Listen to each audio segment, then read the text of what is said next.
project launched in Tel Sultan in the Gaza Strip on Tuesday may prove to be one blow too many for Hamas if it succeeds. Whoever controls the food controls the Gaza Strip, and therefore the terrorist organization is doing everything it can to sabotage this project. In accordance with the directive of the political leadership and in close coordination with the United States of America, and accompanied by continuous dialogue and coordination with the IDF, through the Southern Command and COGAT, with the international aid organizations, the Gaza Humanitarian Foundation, the establishment of 4 distribution complexes operated by the international aid organizations and secured by an American civil company in the Gaza Strip, was finally completed in recent week. As part of the gradual opening of the distribution centers, 2 centers began operating on Tuesday in the Tel Sultan area and on the Morag corridor in Rafah, distributing food packages to thousands of families in the Gaza Strip. The IDF issued a statement that they will continue to enable a humanitarian response in the Gaza Strip, taking every required effort to ensure that humanitarian aid does not reach Hamas terrorists. Anyone can enter the compound where the food is distributed, including Hamas members. Therefore, it is entirely possible that Hamas operatives entered and perhaps led Tuesday's riot at the distribution center in Rafah, which resulted in looting and warning shots by the American security personnel. So what actually happened? Let's take it one step at a time. As previously mentioned, 2 aid distribution centers opened at noon on Tuesday inside the Gaza Strip for the first time, using a method designed to prevent Hamas from looting the humanitarian aid. One center opened in Tel Sultan in Rafah, and another opened in the Morag corridor area in the southern part of the Gaza Strip between Khan Yunis and Rafah. These centers opened after several days of delay, and already at noon, local residents arrived at the first time to receive aid packages containing pasta, flour, tahini, rice, sauce, fava beans, tea, biscuits, and more. The center was expected to operate until 7 p.m., and thousands of people were in line to collect the packages. This is according to the American company. The company also said that, amongst other things, that Hamas had set up a roadblock to prevent people from reaching the site, but hours later, the residents of Gaza managed to break through the Hamas barrier. The company stated that things were going smoothly, and by 2:40, 400 households had collected boxes intended for 2,500 people, and 1,000 more were gathering outside the distribution facility. Some, it was reported, shouted, "Thank you, America." Thank you, America! This is how I finally got rid of mold in my house. I tried everything: scrubbing, sprays, dehumidifiers, but nothing worked. 2 hours after the center opened, reports spoke of a breach into one of the compounds, and helicopter fire, and the withdrawal of the American staff. A source in the Gaza Strip said that the place was destroyed and the fence was uprooted. He added that all the packages, the tables, and the chairs were taken, and the Americans fled. An IDF attack helicopter was scrambling following the reports from the Americans of the chaos and the loss of control, and according to the Gazan source, it also fired. However, an Israeli source claimed that the American workers fired into the air, drove the intruders away, and regained control of the facility, noting that IDF forces fired warning shots. A security source said that the Gazan crowd entered the sterile area contrary to the regulations, and the Americans pulled back and fired into the air to regain control. However, IDF and COGAT officials, who are responsible for communicating events in Gaza, could not confirm that control of the incident was achieved indeed. A statement by the American company said the distribution proceeded for most of the day as planned. Towards the end of the day, about 100 Gazans stormed the distribution centers. This scenario was anticipated and drilled by the American forces.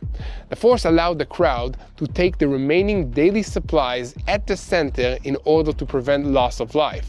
And Tuesday's events have sparked a lively debate on social media about what's going on, leading to questions including, in what way is the terror organization Hamas trying to disrupt the food distribution? The answers to this question include the following that were gathered from various posts by people who say that they've witnessed these events firsthand. To start with, Hamas threatens civilians and organizations so that they will not cooperate with the project. It also sets up roadblocks to prevent access to the distribution compounds and spreads rumors that Israel arrests people when they arrive there to receive the aid. And finally, it distributes alternative food itself in the El Mawasi area. Other discussions on social media centers around the question of whether it is proper to accept the food that, according to Palestinians, Israel is behind. However, the undeniable reality is that people need to eat, and most of the time they are not willing to refuse food when it becomes available just to make a political or even a moral point. On that note, officials in the American company noted that on Wednesday, a renewed distribution will begin. The teams on the ground are showing professionalism in their ability to manage the event and demonstrate Hamas's loss of control on the ground in Gaza. And meanwhile, Israel's defense establishment does not intend to change the mechanism for food distribution despite Tuesday's events in Rafah, which is basically being called a learning experience or maybe growing pains. Lessons are said to have learned, and the project will move forward with those lessons in mind. And elsewhere, United States State Department spokesperson Tamara Bruce held a briefing for journalists on Tuesday evening, passionately defending the cooperation with the Gaza Humanitarian Foundation and accusing Hamas of thwarting the ceasefire and attempting to sabotage the humanitarian operation while standing up to criticism from the United Nations and the media. They run right by you. Right, yes. All right. What's your name, sir, and what outlet? News. All right. Thank you. Welcome aboard. Thank you very much. As you said just earlier today, the world has been shocked by what's happened in Gaza over the past few days. The silhouette of a little girl. Well, I said it's been shocked over generations about what's been happening in Gaza. Absolutely. And that Hamas certainly has refused to stop that violence. But go ahead. But just in the past few days, we've seen the silhouette of a little girl trying to flee burning classrooms surrounding her, killing people around her. We've seen thousands of Palestinians starved by Israel's blockade, herded between fences as they try to get fed today. A doctor who saw 9 of her children killed by Israeli bombs. All the while, this administration, of course, as we've seen, has sought to deport students who protest this, including one student who wrote an op-ed against this kind of behavior.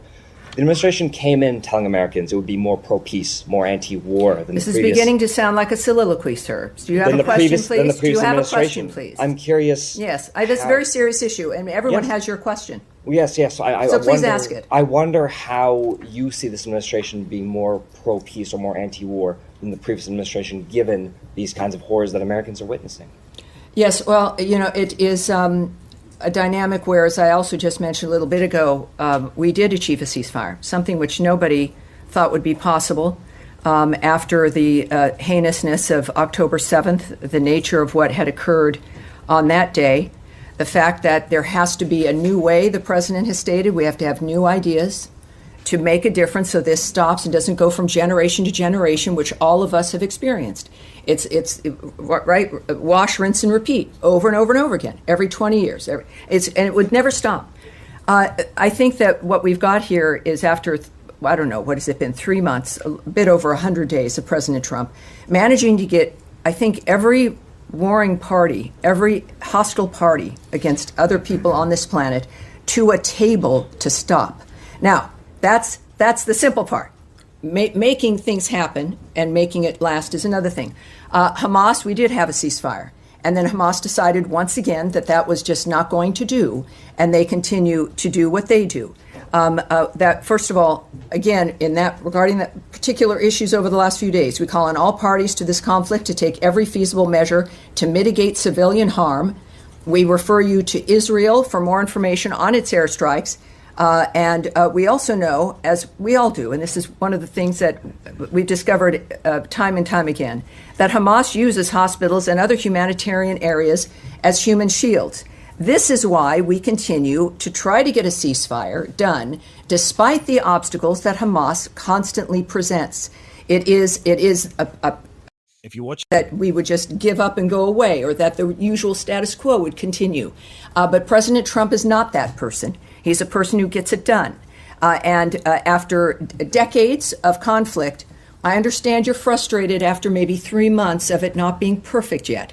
But that is what we are going for. We will continue to work for this. It is President Trump's commitment. Yes, Eric, please. Eric, go ahead, please. Hamas has accepted Stephen Witkoff's framework for a deal. This comes after Egyptian media reported earlier in the week that Hamas agreed to the framework, all in an effort to increase pressure against Israel. Hamas's political bureau member, Basim Naim, told the Palestinian news agency, "We accepted Witkoff's proposal for a ceasefire and a troop withdrawal, and we are awaiting Israel's response." He added, "The gist of Witkoff's proposal includes achieving a ceasefire, a withdrawal of forces, and a permanent ceasefire." An Israeli source referred to this report, saying the draft that reached Israel overnight is a text that no Israeli government could have accepted.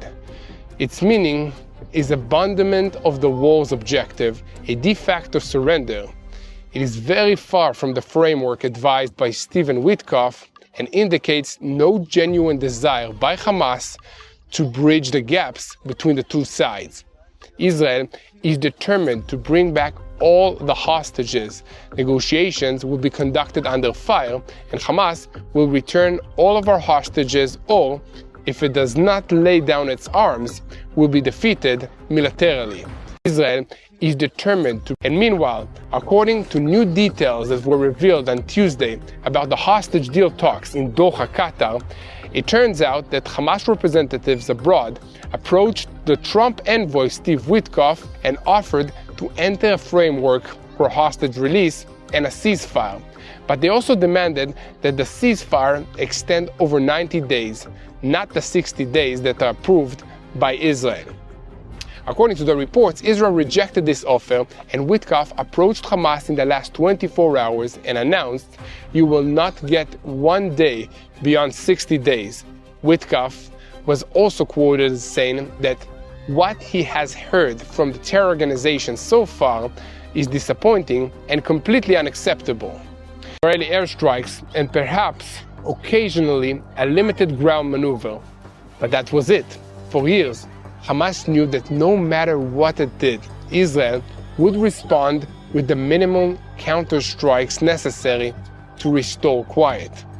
Now that has changed, and it is Hamas, not Israel, which is longing for a return to the quiet that existed before this war started by them attacking Israel 600 days ago on October 7th of 2023. Hamas is trying everything that they can think of to convince Israel to stop our counterattacks against them. This is including employing the cruel psychological terror and also impressive achievements in deepening the social rift in Israel between us, Israelis. But one thing that they're not managing to do is to end the war. Shalom, and welcome to our show. Thank you. When we think about the Middle East and when we think about what's going on after the 7th of October, there's no doubt that the Middle East has changed. Yeah. First of all, the term Middle East is quite new. In the ancient world, the world was divided to the Near East and the Far East. Mm-hmm. And only the British coined that and that was less than 100 years ago. And because that middle one, in between the near and the far, became the one that shapes everything all around us. And any cough in the Middle East affects the markets all across the world. So in the Middle East, of course, we see shifts. Most Muslims around the world are not Arabs. They're actually Malaysians and Indonesians. But most Arabs are Muslims. Mm-hmm. So within the Arabs, just like in every society, you have the secular and you have the religious. Mm-hmm. Within the Arab world, you have the Islamists who wants to spread Islam and you have the nationalist who wants to make one large Arab nation. And what we see around the world is always the tension between the two of them. Let's talk about the countries around us. Okay. I've never seen such an amazing cleaning product. It's just like magic. This incredible product dissolves oven grease and stubborn mold in seconds without any scrubbing. Take any dirty surface, spray over the 2 tiers, 2 circles. The immediate tier, which is Lebanon, Syria, Jordan, and Egypt, and the larger second tier, which is Turkey, Iran, Saudi Arabia, and the Gulf states. So the first tier was sure that they can beat us, destroy us in 1948. And they kept fighting in 1948, in 1956, in 1967, 1973, and they kept losing every war. Eventually, they gave up on the attempt to destroy Israel, and one after the other, they signed peace with Israel. Then came the second tier and started affecting the first tier. So you have Iran invading into Syria, into Lebanon, and trying to invade into Jordan as well. And this is when you see that even secular mixed countries become very hostile towards Israel, like Lebanon. Lebanon was a friend of Israel in a way. Lebanon used to have Christian majority. Lebanon used to be a country that was not really occupied by jihadists. Lebanon has changed once Iran had its grip on it. So we're seeing that up until October 7th, we have a dominant Iran creating a ring of fire all around Israel. They're feeding the militias in Syria, in Iraq, in Lebanon, and in Gaza and Judea and Samaria. October 7th changed everything. So let's talk about the shift of October 7th. So at the eve of October 7th, let's go a day before. You're talking about a ring of fire that is waiting for the command to have an all-out invasion into Israel from all sides. The Hezbollah was ready, the militias in Syria and Iraq were ready, and in Gaza and Judea and Samaria, they're all ready. The problem is Hamas jumped the gun and surprised everybody. And because of that, Israel realized this is the time for us to change the paradigm and to change the reality in the Middle East. And we live in a completely different Middle East ever since. We talked about Lebanon, let's talk about Syria. Major changes in Syria. Correct. First of all, what happened there? Who's fighting who? Yeah. Okay. It's a bit confusing. It's very confusing because the Middle East is not really the countries that we see today. The countries that we see today are the result of a French-British agreement, the Sykes-Picot Agreement. And that was all the way in the early 1900s, 1916 to be more precise. They were carving the Middle East right before the Ottoman Empire dissolved. And they basically divided the skin of the bear between themselves. And so you see countries that were created, but they were not really organic. They were made of little minorities that never really got along together. So what happened is that Syria was known to be secular. But ever since the war in Syria, since 2011, Assad started losing power, land, and legitimacy. And he needed desperately help. And the help came from unexpected directions. Putin came to help him. Putin wanted a foothold in Syria. He wanted air base, seaport, and total control on who gets in and out. Then you have Iran. And Iran said, we'll give you money, we'll give you support, but you need to give us free hand when it comes to our own militias. And Iran caused Assad to open the door, and Afghans and Pakistanis and Iraqi militias crossed the border. And before you know it, Syria was unrecognizable. While we go through all of that, Turkey has been plotting for the longest time to take control of Syria. And believe it or not, but the Pages operation is the moment when everything changed, because that was the beginning of the collapse of Hezbollah. Eventually, Hezbollah had to agree to a very humiliating ceasefire. And when the jihadists saw the Hezbollah is neutralized, they knew that's the right time for us to make the move. They stormed into Syria from the north, and within 48 hours, they took over the country.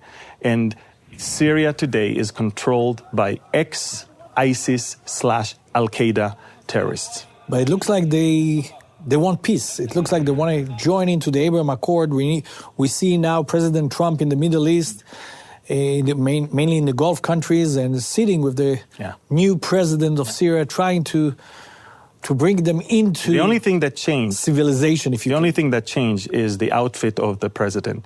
He took off the robe and he put on a suit. He trimmed the beard a little bit, and as Trump said, he's more attractive right now for the West to swallow. A man that up until a few months ago had a bounty of $10 million on his head by the Americans, overnight becomes a star that meets and shakes the hands with the U.S. president. So what's your explanation? Can it be that a terrorist is a freedom fighter? Don't judge him by the suits, judge him by the educational system. What is the education that he is now introducing to the people in Syria? That will reflect either the change for good or the change for bad in the country. Let's hope a change for the good. Yeah, I understand for our that. sake. Yeah, but, we always have to prepare. Let's talk about Iran. Iran was the head of the snake. Iran was, if you want to say, and from according to what you said, controlled most of those guys. We see a change in Iran. Yes, we see a change, to my opinion, comes from a fear. How do you see Iran now and where Iran is going, and how do you see the relationship and the impact of Iran, if at all? Plant these lotus seeds today, and in just 30 days, enjoy a vibrant display of colorful blooms. Introducing the Monet Garden. Based on the Bible, because the Bible is indeed talking about Iran with its old biblical name, Persia. So when it comes to current events, Iran that used to control Lebanon and used to control Syria and Iraq, Yemen and all of that, lost control over most of its arms. The only thing that is still under its control are the Houthis in Yemen, and they're also on the way to break. You can see that already. Something everyone needs to understand about Muslims is they have time. In fact, in the Middle East, desert people have time. They are not rushing towards imminent results. Solutions. Everyone here with the Western mindset wants everything now. We want instant gratification because we don't have...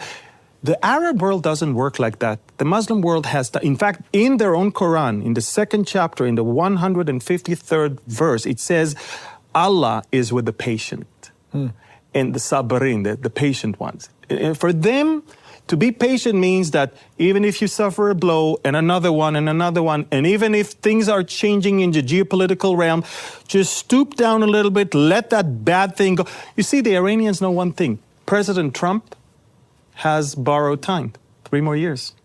They don't have... Election every 3 of course. 4 years. So for them, if we need to make some sounds that we make concessions, that they will do whatever it takes. But in reality, you judge them not by what they say, but what they do. And so now the question is, will they give up their ability to enrich uranium? That's all. Because if you really want nuclear program just for the sake of electricity, you don't need to enrich your own uranium. The only countries in the world that enrich uranium are those who hold weapon. So we say, you know what, you want to have a nuclear power? We will give you 3.4% enriched uranium, and you can, work with it. No. They said, no, we want to keep the option of enriching uranium by ourselves. And that, of course, exposes everything. When we talk about the new Middle East, we cannot not talk about the Abraham Accords, something that President Trump started already in his previous rule when he was sitting in the White House. And we see that he has all the tendency to continue the Abraham Accords. And let's be honest, we were very happy with the Abraham Accords. Israeli went to the Emirates, and if I remember properly, over 200,000 Israelis going to vacation in Dubai and so on. Yeah. How do you see the Abraham Accords and where it's going? The Abraham Accords were brilliant. And the reason why they were brilliant is they exposed the Palestinian scam, basically. Because the Palestinians says, we want 2 states. So Trump says, okay, no problem. I'll give you a state. And when they saw what he gave them, they said, no, that's not what we want. And he said, all right, well, I gave you a chance. Now we can move forward with the rest of them. And he very skillfully convince the Emiratis and the Bahrainis and later on the Moroccans and others that it's for their own benefit. They should not be kept as hostages by the Palestinian narrative that unless you have peace with us first, you won't have any peace with any Arab country in the region.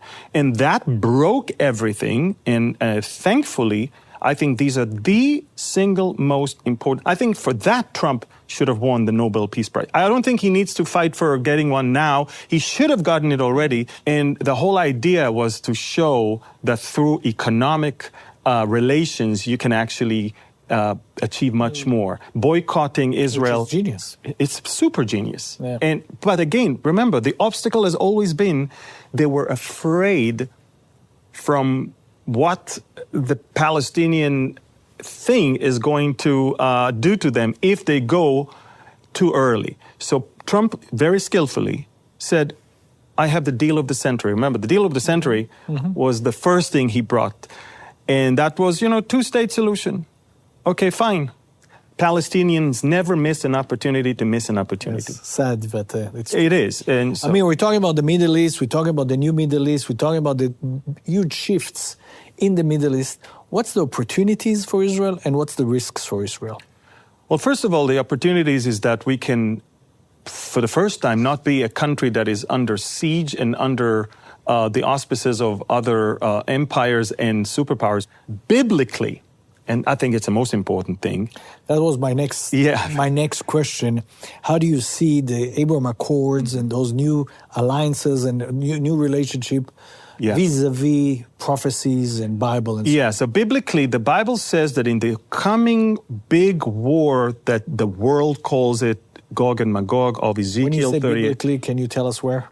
Ezekiel 38. Ezekiel has 4 chapters that are, I call it the days of Ezekiel. Starting from the return of the Jews to the land, for the miraculous rebirth of the land of Israel, from the ashes of the Holocaust in Europe. God is the one who brought us all the way, and God is the one who brought us to our own land. And then Israel becomes prosperous, safe, secure, and prosperous. And one day, when we feel safe, secure, and prosperous, there comes a big war led by Rosh, Meshech, and Tuval, which is Russia of today. I've never seen such an amazing cleaning product. It's just like magic. This incredible product dissolves oven grease and stubborn mold in seconds without any scrubbing. Take any dirty surface, spray over the grease or mold. First of all, I'm not the first one. You go back to the time of Josephus Flavius. He already knew that this is the countries that are exactly all the way up north from where we are. And the Bible says in Hebrew, "Mitzapon tipatach hara." Absolutely. From the north, evil will come. And we will see that. And let's face it, for the Russians, the Russians are energy-oriented economy. Israel is a risk for Russia, not because of the Palestinians. It's because we are becoming an energy superpower that is fulfilling the needs of many. And that's another thing that changed and brought us closer to the finding of natural gas. Trillions of cubic feet of natural gas off the shores of Israel turned us into something that the Russians wish they had. The Russians want dominance in that market. Now, the Russians are not going to come against us because of jihadist mentality. The Bible says they'll come to that they love the Palestinians so much. That's what you're saying. No. But when it comes to Russia, it's not just Russia. The Bible talks about Persia that will join them. The Bible talks about Gomer and the house of Togarmah, which is the modern-day Turkey. So you're talking about a coming coalition. Some will come from ideological, some will come from economical, but they're all going to come and try. And God, the God of Israel, is going to make them find out